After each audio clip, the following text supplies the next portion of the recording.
और जब शंकर पाए वीरभद्र करि कोप पठाए।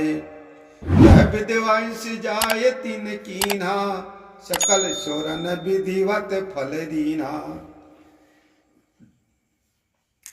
जब भगवान शंकर ने सती के यज्ञ में क्रोध भस्म का समाचार सुना तो भी वीरभद्र को बड़ा कोप करके भेजा। भगवान शंकर ने अपने सिर के एक बाल को उखाड़ करके पृथ्वी पर पटका, जिससे वीरभद्र नाम का एक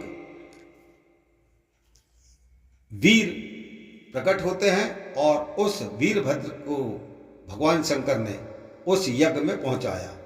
समाचार नारद जी पहुंचाए थे। इस प्रकार का जो समाचार है वो नारद जी ने पहले ही बता दिया था।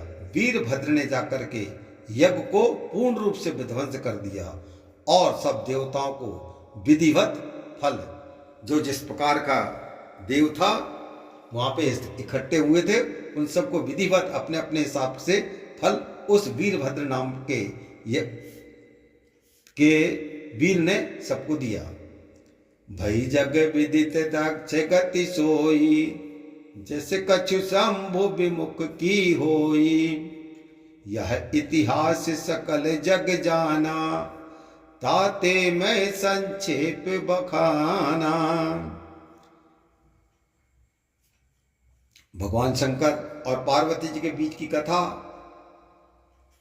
तुलसीदास जी लिखते हैं कि दक्ष की वही संसार विदित गति हुई, जैसी कुछ शिव जी के प्रति कूलों की होनी चाहिए। यह इतिहास सब जगत जानता है, इसी कारण मैंने संक्षेप में बखान किया। तुलसीदास जी कहते हैं कि दक्ष की गति किस प्रकार से हुई, उस गति से पूरा विश्व जानता है, और जो व्यक्ति भगवान शंकर के प्रतिकूल होकर के बात करता है, यह इतिहास सब जानता है कि उसकी भी गति किस उसी प्रकार से होगी जैसे शंकर भगवान के ससुर अर्थात दक्ष के साथ में हुई थी।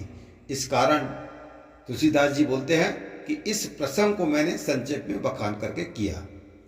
सती मरत हरिसन वर मांगा, जन्म जन्म शिव पद अनुरागा।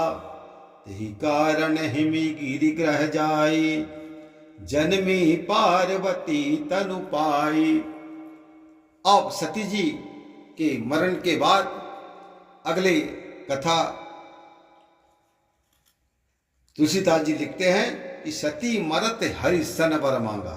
सती ने मरते समय भगवान से यही वर मांगा कि जन्म जन्मांतर शिव जी के चरणों में ही मेरा प्रेम बना रहे। इसी कारण हिमालय के घर जाकर के पार्वती के रूप में शरीर को पाया अर्थात जन्म लिया।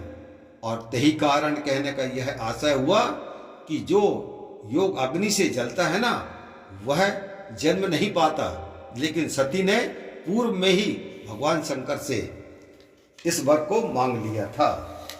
इससे उन्होंने दोबारा जन्म को पा लिया।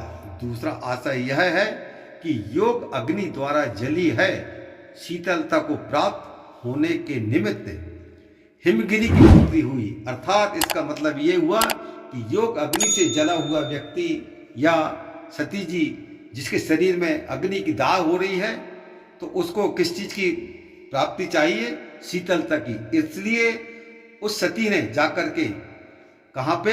हिमगिरी। हिम बोलते हैं बर्फ को, गिरी बोलते हैं पहाड़ को। हिमगिरी की यहाँ पुत्री के रूप में जन्म लिया। जब ते उमा शैल ग्रह आई, सकल सिद्धि संपत्ति तह छाई। जह तह मुनि ने सुआश्रम कीने, उचित वास हिम भूधर दीने।